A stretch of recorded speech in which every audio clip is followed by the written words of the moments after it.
Bonjour à toi. Est-ce que le partenaire idéal existe? Je suis Emmanuelle, thérapeute et coach de vie. Bienvenue dans mon univers autour de réflexions personnelles et de philosophie de vie. Alors, le partenaire idéal, est-ce qu'il existe? Alors j'aurais tendance à te dire non. Bien sûr que non. Et puis en y réfléchissant un peu, j'aurais plutôt tendance à te dire oui, il existe. Je vais t'expliquer ma réflexion. Lorsque nous sommes enfants, nous créons notre partenaire idéal en fonction de ce que nous allons découvrir au travers des livres, de toutes ces histoires, dans les dessins animés, puis même dans les films. Et puis il y a aussi le modèle parental et les parents de nos amis, nos voisins. Alors petit à petit, nous nous construisons avec et autour d'une figure idéale, de ce que pourrait être notre partenaire de vie. Alors la première chose à faire, il me semble, c'est de déconstruire tout cela.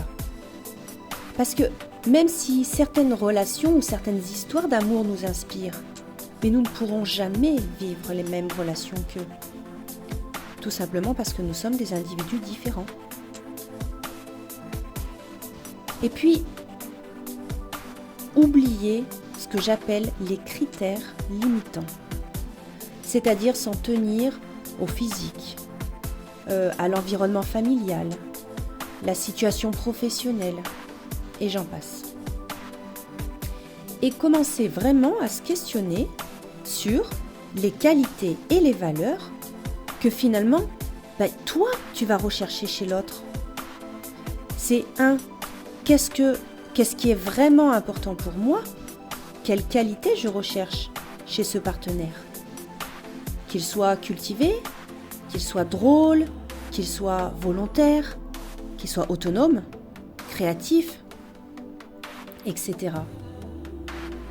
Et la deuxième chose, c'est quelles sont les valeurs de couple que je recherche chez ce partenaire? Parce que pour qu'elles soient communes aux miennes, bien entendu. Alors ça peut être la franchise, l'honnêteté, le soutien mutuel, l'écoute, etc.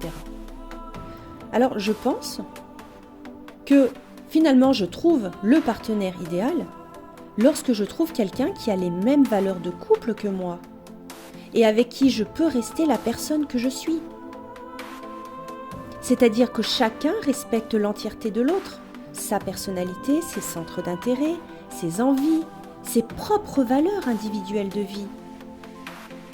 C'est finalement exister ensemble dans la relation et en même temps exister chacun pour soi, dans son individualité. Et tout ça dans un respect mutuel. Alors là, oui, je te dis que le partenaire idéal existe. Et toi, est-ce que tu as réfléchi à ce que tu attendais vraiment de l'autre et d'une relation amoureuse ?